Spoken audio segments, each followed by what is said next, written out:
quero convidar a todos que abramos juntos a palavra do Senhor no livro do Evangelho de João, no capítulo 1. E eu quero hoje fazer a leitura do verso 14. João capítulo 1, verso 14.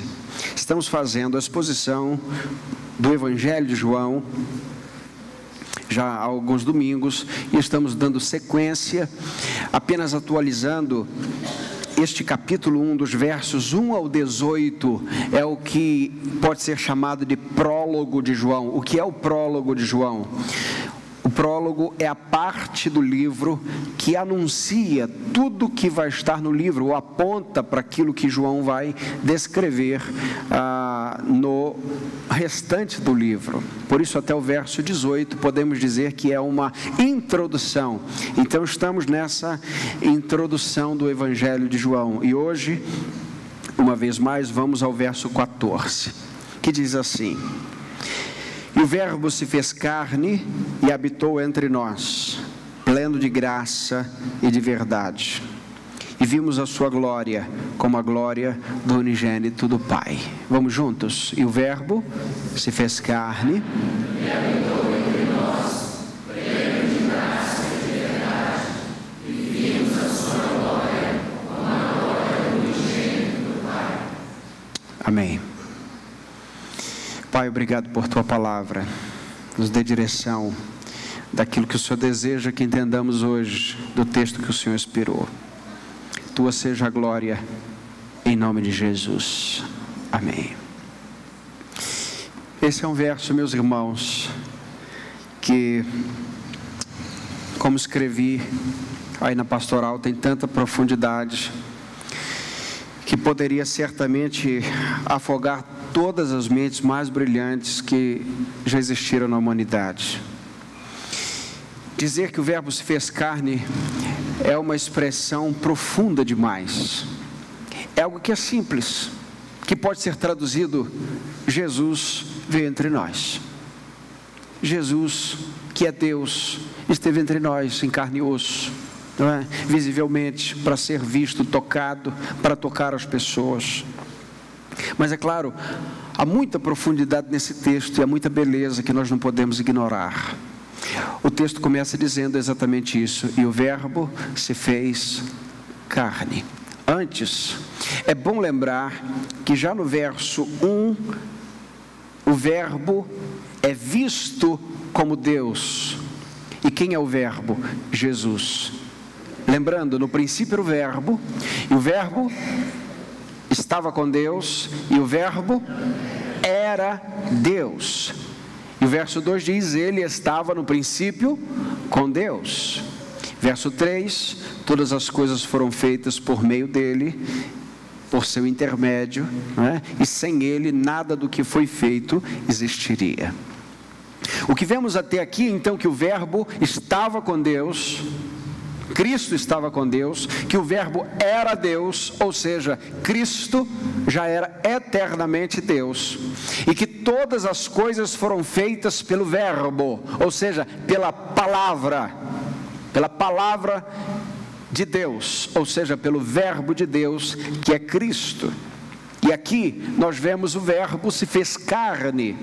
Lembramos do que João escreve na sua primeira carta, no capítulo 3, no verso 18: Filhinhos, não amemos de palavra nem de boca, mas em ações e em verdade.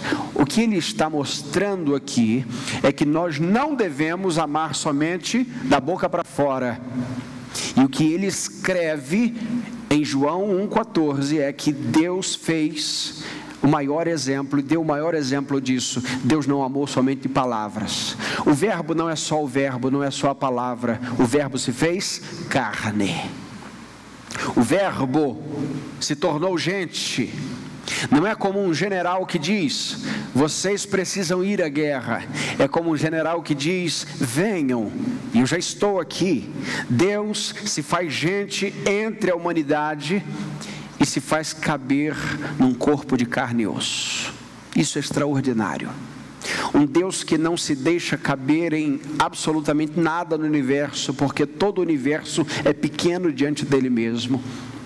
um Deus que é maior em glória do que todo o céu, agora se permite caber em carne e osso.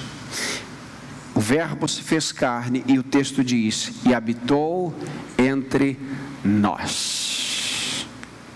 Não só se fez carne, mas foi visto. O verbo habitar aqui significa no original armar uma tenda ou um tabernáculo. Morar, estar junto. Você sabe que quando olhamos para o Antigo Testamento, e aqui precisamos olhar para o Antigo Testamento, porque o Antigo Testamento é encharcado da pessoa de Cristo, assim como o Novo. Quando nós olhamos para o Antigo Testamento, Deus deu uma ordem através de Moisés, o líder do povo. Êxodo capítulo 25, verso 8 diz: eles me farão um santuário, um tabernáculo, para que eu habite no meio deles. Vocês me farão um tabernáculo, vocês me farão uma tenda, vocês me farão um lugar. Esse era o desejo do povo. Então Deus graciosamente ordena ao povo para que eles construam ali um tabernáculo. E você sabe que há no tabernáculo ali vários utensílios usados para o culto a Deus. Havia ali no tabernáculo, por exemplo, todo o sistema, todos os elementos para o perdão dos pecados, ou simbolicamente para o perdão dos pecados. O propiciatório, os animais eram ali imolados, o pedido de perdão era feito ali. E aí, quando o texto diz: o verbo se fez carne e habitou entre nós, o texto está dizendo o seguinte: Deus armou um tabernáculo entre os homens. Deus fez morada entre os homens. O tabernáculo era feito no Antigo Testamento de peles de animais, de estruturas diversas, e os homens precisavam adentrar no tabernáculo de maneira visível, mas agora Deus vai ser de alguma maneira intabernaculado entre os homens como gente. Deus de alguma maneira faz isso para que possa de alguma forma mostrar aos seus filhos que Ele é amor. E aqui nós estamos falando da encarnação do verbo, ou seja, esse verbo que se fez carne. E é um texto belíssimo de Hebreus que fala sobre isso.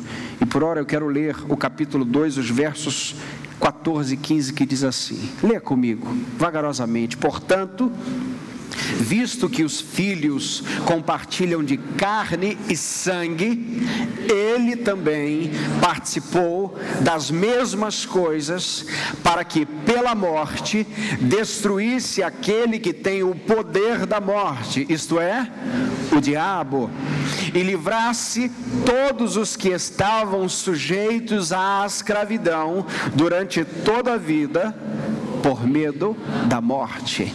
Ele venha então, como diz o texto, visto que os filhos, e o texto mostra que esses filhos compartilham de carne e sangue, ou seja, eles são em estrutura humana, ele vem passar por essas coisas para exatamente nos mostrar o quanto é perdoador, ou seja, ele veio para tirar da escravidão aqueles que tinham medo da morte. Então ele vence a morte, e ao terceiro dia ele ressuscita.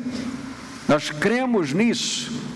Bem, o Senhor das mansões celestiais então está entre os homens.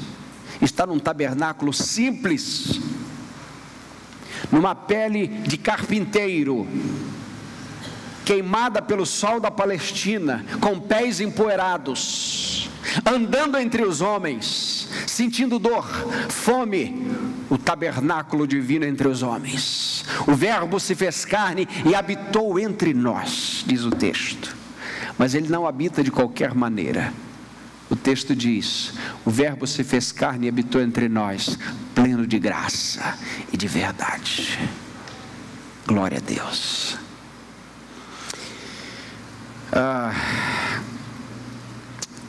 Um homem chamado Ray Ortlund diz o seguinte: a verdade sem a graça é áspera e feia. A graça sem a verdade é sentimental e covarde. O Cristo vivo é cheio de graça e de verdade. O texto nos mostra que Cristo é cheio de graça, e a palavra cheio aí, neste texto, é pleres, no original grego, que vem a dar origem à palavra pleroma, que significa plenitude. Ser pleno, ser cheio significa não há espaço vazio em Cristo. Não há nenhuma parte de Cristo que não seja Deus. Extraordinário isso. Não há rigorosamente nada, nenhum espaço em Cristo que haja pecado.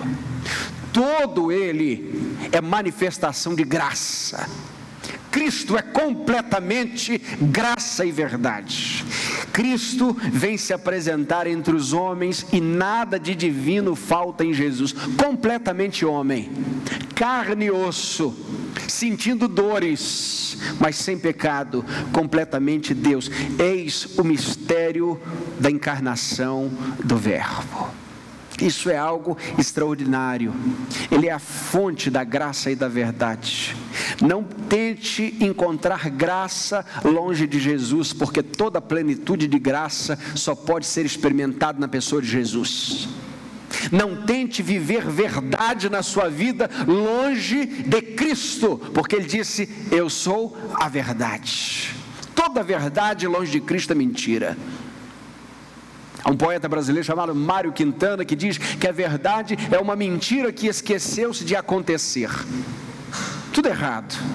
A verdade é verdade eternamente. E a verdade não se esquece de nada. E a verdade aconteceu entre os homens. E a verdade foi toda contada, porque o Verbo se fez carne e habitou entre nós. E habitou entre nós cheio de graça, cheio de verdade, como a fonte de graça e verdade. E nós precisamos mais uma vez olhar para o Antigo Testamento, para o ministério de Moisés, e ler sobre o Senhor, sobre o eu sou do Antigo Testamento. Êxodo capítulo 34, verso 6 diz, lemos juntos: o Senhor é cheio de bondade e fidelidade. Repitamos juntos: bondade e fidelidade. Isso no hebraico é Hesed Remed, que transliterado para o Novo Testamento é graça e verdade. O que João está dizendo aqui, o Verbo se fez carne e habitou entre nós cheio de graça e de verdade, é aquele que foi visto no Antigo Testamento por Moisés, aquele que foi ouvido pelo povo, é o mesmo que nós vimos diante de nós. Perceba, meus irmãos, o que João está afirmando aqui, compreenda, isso é algo que nós não podemos perder de vista. O povo judeu é um povo de um Deus só. Isso se chama monoteísmo, ok? Um povo de um Deus só. Agora eles estão diante de Jesus. O Verbo se fez carne. E agora eles estão adorando a Jesus. O que isso significa? Há um único Deus, mas que se apresenta também em forma de Filho.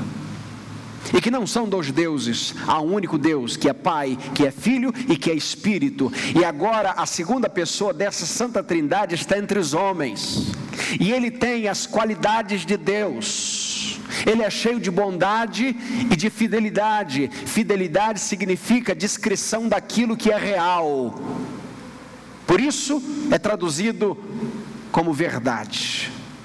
Ele é cheio de graça, ou seja, bondade. Bondade concedida. Diante disso, meus irmãos, nós entendemos que João está dizendo aqui nesse momento o seguinte: no Antigo Testamento, Deus se apresentou atrás de uma nuvem. Lembra disso?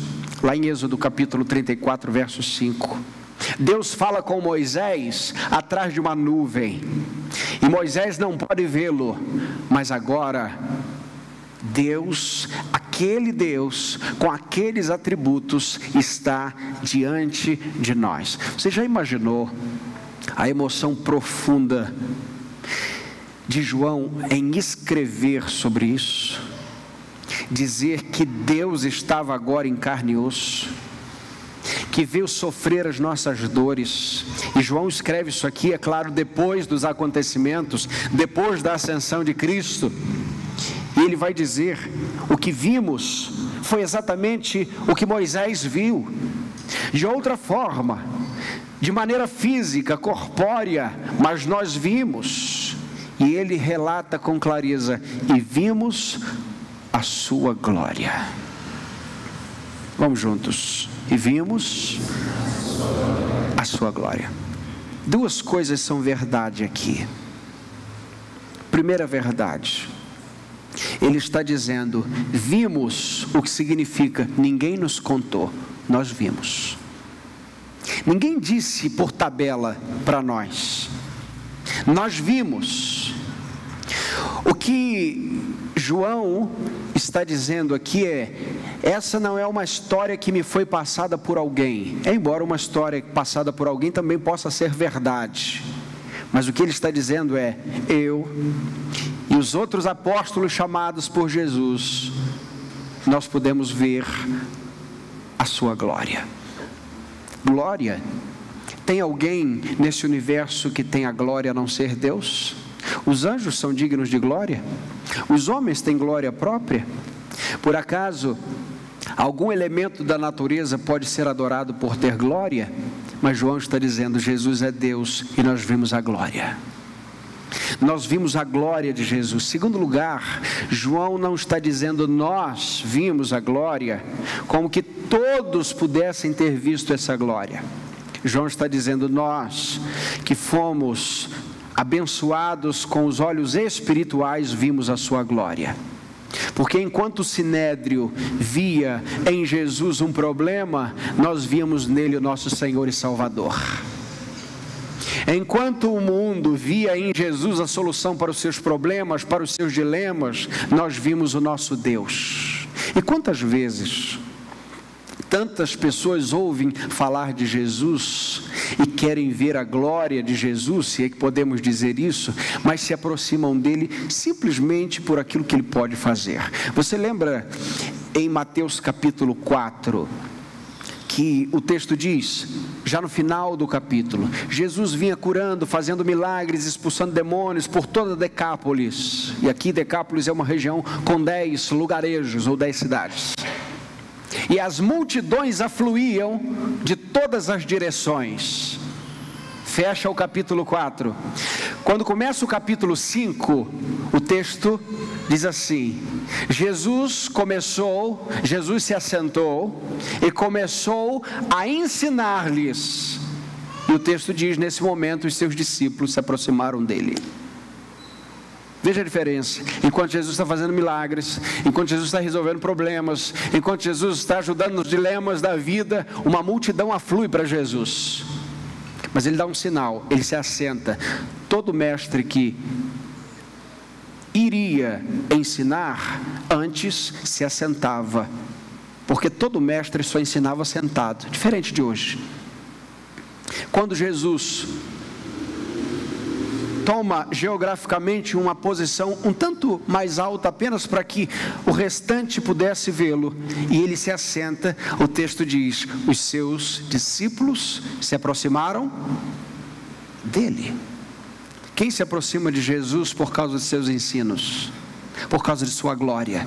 Os discípulos. Quem se aproxima de Jesus porque ama Jesus, porque diz a Jesus: só tu tens palavras de vida eterna, aqueles que são lavados, remidos pelo seu sangue.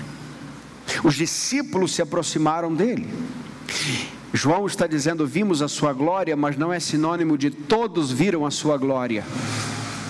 porque não são todos que conseguem enxergar a glória de Jesus. O apóstolo Pedro, por exemplo, citando certamente a transfiguração, escreveu na sua segunda carta, no capítulo 1, nos versos 16 em diante, diz o seguinte: porque não seguimos fábulas engenhosas, quando vos fizemos conhecer o poder e a vinda do nosso Senhor Jesus Cristo, agora juntos, pois fomos testemunhas oculares da sua majestade. Majestade, que palavra forte. Nós vimos o Rei, nós vimos aquele homem rústico, de aparência até rude, porque era um homem de trabalho pesado. Você deve saber que não haviam os maquinários que há hoje para trabalhar com as toras de madeira que já existiam.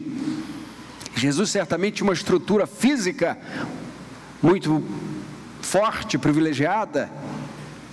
Perceba, agora, aquele homem, vemos isso em Marcos 9, por exemplo, não era um homem somente, era Deus.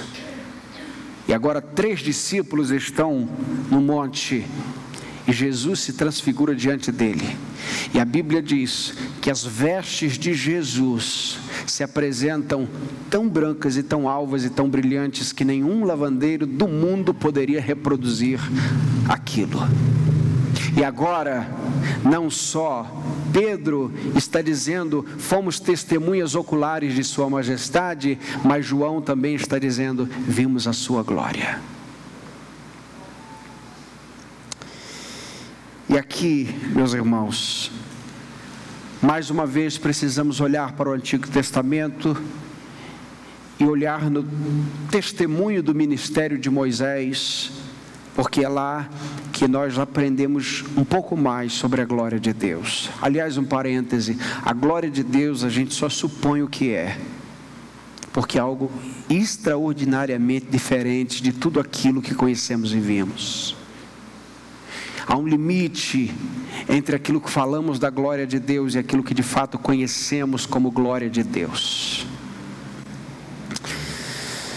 Você sabe que no Antigo Testamento, por conta do tabernáculo, Deus manifestou a sua glória no tabernáculo.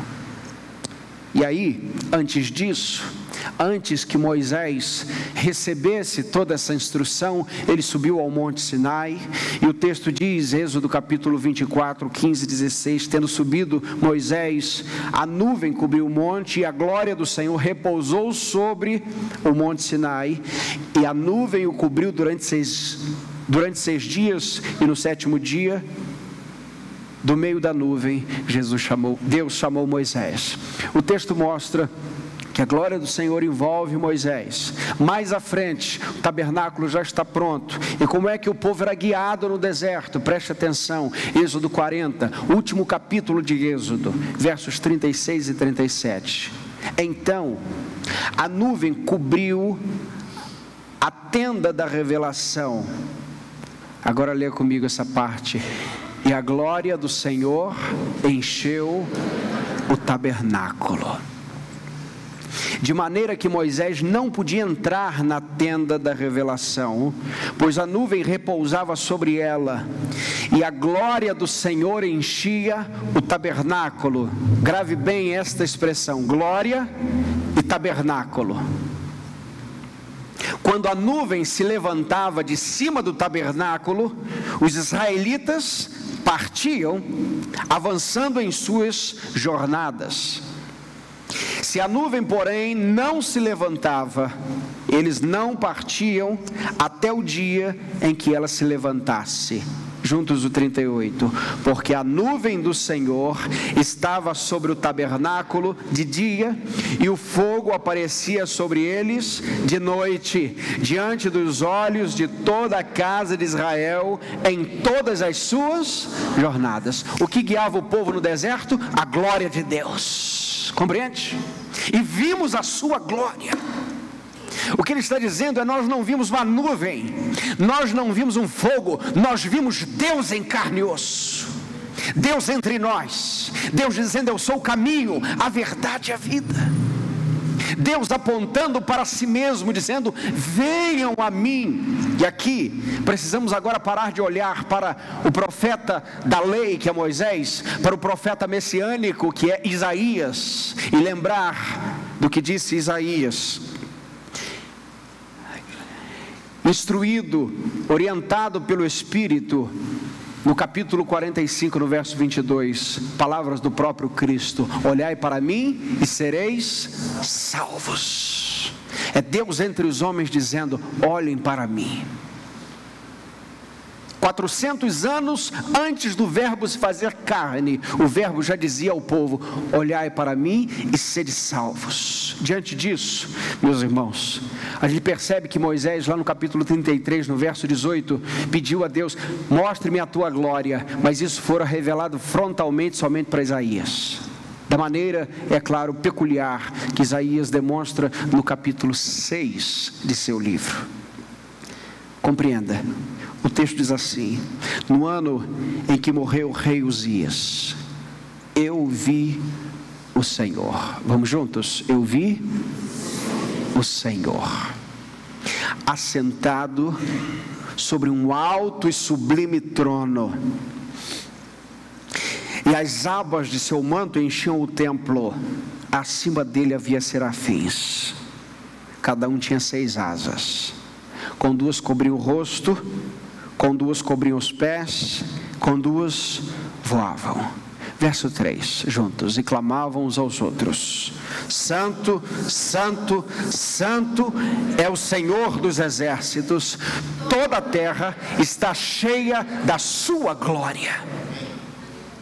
Gente, que declaração maravilhosa! Santo, Santo, Santo é o Senhor dos exércitos. Não só os céus estão cheios da sua glória, mas a terra inteira está cheia da sua glória. Isso é maravilhoso, e nós não podemos ignorar aqui, abrindo um parêntese, sobre quem é o Senhor dos exércitos, porque ele está dizendo que ele é santo, santo, santo, e que é o Senhor dos exércitos, e que é cheio de glória. Precisamos olhar para o salmo messiânico, do verso 20, do salmo 24, que é um salmo messiânico, verso 10, e tem uma pergunta e uma resposta: quem é o Rei da glória? O Senhor dos exércitos, ele é o Rei da glória. Meus irmãos, ouvintes, Isaías está falando de Jesus aqui. Antes de fazer essa pergunta e essa resposta, o Salmo 24 diz: levantai, ó portas eternas, as vossas cabeças, para que entre o Rei da glória. Cristo exaltado, tendo vencido a morte, assunto aos céus, e agora diante dos portões celestiais, tão alta em sua majestade, que todo o céu é conclamado a dizer: levantai, ó portas, as vossas cabeças, para que possa passar o Rei da glória. E agora Isaías está dizendo: Santo, Santo, Santo é o Senhor dos exércitos, toda a terra está cheia de sua glória. Veja, reação de Isaías: ai de mim, estou perdido, porque sou homem de lábios impuros, e habito no meio de um povo de lábios impuros, e os meus olhos viram o Senhor dos exércitos. Deixa eu lhe dar uma informação. Isaías não xingava palavrão, não falava palavra torpe. Isaías não era um homem de boca suja. Mas perceba, diante dessa glória, meu irmão, o melhor exemplar de um ser humano se acha um grande pecador, porque ninguém se acha digno diante de tanta glória, diante do Senhor dos exércitos, o 3 vezes santo. Não se esqueça que a santidade de Deus é o único atributo que lhe é atribuído 3 vezes seguidamente. Relembrando, no hebraico não há superlativo, por exemplo, grande, grandioso, grandiosíssimo. Para que algo se torne mais contundente na fala, você precisa repetir 2 vezes, e aqui nós temos 3 vezes santos. porque os querubins, os serafins, melhor dizendo, não conseguem descrever tamanha santidade, tamanha glória. Eles dizem: santo, santo, santo. E a reação de Isaías é: eu estou perdido, eu estou falido, diante dessa glória eu não sou ninguém. Eu estou diante do Senhor dos Exércitos, eu habito no meio de um povo cheio de pecado, e eu tenho os meus próprios pecados, os meus olhos viram o Rei. Isaías é tomado de terror. E hoje nós temos nas igrejas várias pessoas que cantam: eu quero ver a tua glória, e que tem a boca suja, tem a vida suja, e quer abraçar a glória de Deus. Como? Se não for pelo Espírito e pela graça, e se não for por um quebrantamento muito profundo. E é claro que nós não estamos aqui pondo em questão que veremos a mesma coisa que Isaías, mas sabemos, meus irmãos, minhas irmãs, que a glória que nos foi revelada, muito além do que só uma visão que Isaías teve, foi que vimos a sua glória, o Verbo se fez carne, e isso o crente pode se apossar dizendo: eu tenho isso na minha vida. Perceba, estou perdido, eu estou desorientado, porque o que está diante de mim é muito maior do que eu. Vimos a sua glória, é uma declaração de João, que diz o seguinte: eu estou profundamente quebrantado por Deus. Deus moeu a minha alma, eu vi a glória do Pai em carne e osso, e não fui o mesmo nunca mais. Percebe? Dizer: eu vi a sua glória, eu vi a glória do Pai e do Filho, ou no Filho. E aqui a pergunta é: como é que a gente sabe que Isaías não está falando do Pai? Porque alguém vai dizer: ok, Isaías está falando do Senhor dos Exércitos, do Senhor da glória. Sim, mas isso não é Jesus, isso é Deus Pai, Antigo Testamento. Bem, o próprio João responde a essa questão.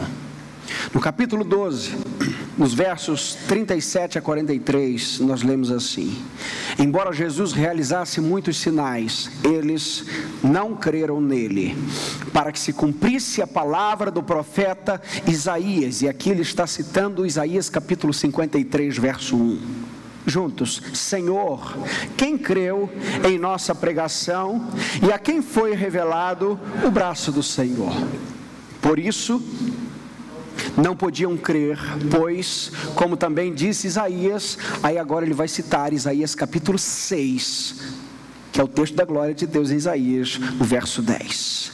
Cegou-lhes os olhos, endureceu-lhes o coração, para que vejam com os olhos, para que não vejam com os olhos, nem entendam com o coração, e se converta, e eu os cure. Bem, ainda não disse tanta coisa, mas veja o verso 41. Isaías disse isso porque viu a glória de Jesus e falou sobre ele. O que vemos é que o Deus, Senhor dos Exércitos, Santo, Santo, Santo, visto por Isaías no capítulo 6, é exatamente o Verbo que se fez carne e estava ali entre os homens. Isaías disse isso porque viu a glória de Jesus. E agora João está dizendo: nós também vimos essa glória. A pergunta para a igreja de Jesus é: a igreja tem sido espectadora da glória de Deus, da glória de Jesus? Tem sido portadora dessa glória ao mundo de trevas? A igreja tem se rendido ao Senhor de toda a glória, ao Senhor dos Exércitos, e clamado: Santo, Santo, Santo, ai de mim que estou perdido, vou perecendo? Ou seja, o senso de santidade de Deus e de pecaminosidade própria. É nessa circunstância que a gente se sente diante de Deus. Contudo, continuou o texto, muitas autoridades creram nele, mas por causa dos fariseus não confessavam, para não serem expulsos da sinagoga. Verso 43, leamos: pois preferiam a glória dos homens à à glória de Deus. Supõe, a glória de Deus está nessa direção, mas eu prefiro a glória dos homens. Mas João está dizendo, nós vimos a sua glória. E aqui, nós entendemos que Jesus não veio somente cheio de graça e de verdade, mas também cheio de glória. Cheio de sua divindade, embora numa estrutura humana. Bem, em seu ministério, João 2, verso 11, o texto diz que ele manifestou a sua glória e os seus discípulos creram nele. Por outro lado, os filhos das trevas preferiram a glória dos homens à glória de Deus. Diante disso, o texto conclui dizendo, vimos a sua glória como a glória do unigênito do Pai. A palavra unigênito aqui, a palavra filho aqui é diferente da palavra filhos que ele usa no verso 12. Lembra no verso 12, no verso 13? Verso 13. Deu-lhes o poder ou a prerrogativa de se tornarem filhos de Deus. A palavra filhos ali é traduzida melhor como filhos pequenos, como criancinhas, ou como crianças de Deus. Aqui filho é a posição como filho unigênito do Pai. Unigênito, na verdade, é uma expressão chamada monógenes, que tem a ver com único em essência. Unigênito, único gerado. Em outras expressões, um filho único de Deus, como a glória do unigênito do Pai. O Pai e o Filho compartilham da mesma glória. Por isso, João vai dizer, ou vai registrar as palavras de Jesus no capítulo 10, no verso 30. Eu e o Pai somos um. Aplicações finais. Primeira, o Verbo se fez carne, e isso mostra a nossa pecaminosidade. Vamos juntos? O Verbo, isso mostra a nossa pecaminosidade. Por que Deus teve de enviar o seu Filho único para se tornar carne e morrer por nós? A resposta, talvez mais sintética a isso, diante do texto que temos, é Romanos 3:23. Porque todos pecaram e estão destituídos da glória de Deus. Demitidos da glória de Deus. Separados, mandados embora da glória de Deus. Agora o Verbo se fez carne e habitou entre nós para nos readmitir à glória de Deus. Por que o Verbo se fez carne? Porque todos pecaram e separados estavam da glória de Deus. Então, primeira aplicação, o Verbo se fez carne e isso admite a nossa pecaminosidade. Mostra o quanto o nosso estado era completamente anti-Deus, completamente desfavorável a Deus. E hoje, você dizer que os homens são pecadores é uma ofensa, não é verdade? Porque as pessoas fazem de tudo para se sentirem as melhores possíveis. Hoje há muita competição em muitas áreas. E às vezes as pessoas confundem excelência em outras áreas como méritos diante de Deus. As pessoas dão o seu sangue, trabalham com paixão em suas profissões, dão sangue e trabalham com paixão para cuidar dos seus filhos, da sua casa. E isso faz dessas pessoas boas ou bons profissionais, ou boas mães, ou bons pais, mas isso não confere rigorosamente nenhum mérito diante de Deus, porque tudo que essas pessoas fazem é para a sua própria glória, ou para o bem daqueles que eles mesmos amam. Diante disso, Você dizer a uma pessoa que essa pessoa está em pecado, ou seja, demitido da glória de Deus, é uma grande ofensa. Aliás, é mais fácil você subir a um morro do Rio de Janeiro e falar com um grande traficante que ele é um pecador, porque ele vai aceitar isso melhor, do que simplesmente entrar numa casa de algum vizinho seu e dizer que ele é um pecador, porque ele não vai aceitar isso tão bem. Não é verdade? Mas a Bíblia diz que todos estão longe da glória de Deus. E o verbo se fazer carne é exatamente o que indica o tamanho da nossa pecaminosidade. Segunda aplicação. O verbo se fez carne e isso é a garantia de perdão para os nossos pecados. Repita comigo: o verbo se fez carne.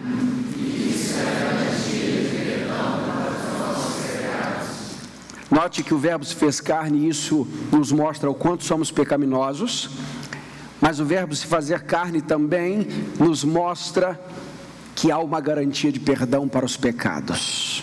E eu quero recorrer a um texto do Antigo Testamento que está em Levítico capítulo 26. Palavras do Senhor: estabelecerei o meu tabernáculo no meio de vós, e não sereis uma abominação para mim.